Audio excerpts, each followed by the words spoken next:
New at 5 here on KSFY, a follow-up to a story we brought you in December about a South Dakota community fighting to keep a crucial piece of local history from crumbling away. Tonight in Geddes, their work ends with a success story. That's where we find KSFY's Brian Allen, who is live to continue our story here at 5. Brian. Courtney, good afternoon. This White House you see behind me here was built in 1886 when this entire area was still called Dakota Territory.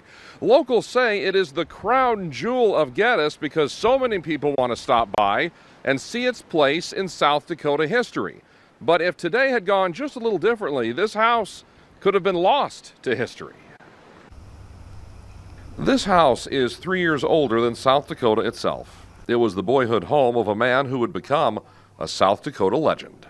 Peter Norbeck was a very important man for all of South Dakota, and not just South Dakota, but for the Midwest, period.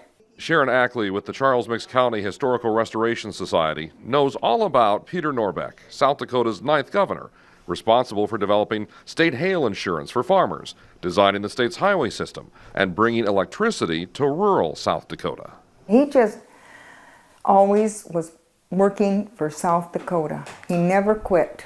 Norbeck's boyhood home has weathered time and termites. The house needed funds for repairs and upkeep. It's a great project. We knew that they needed some community support and some other grant dollars. Ginger Neiman is with the South Dakota Community Foundation. The SDCF offers grants for historic preservation, but the grant is only available if local residents hit a fundraising goal.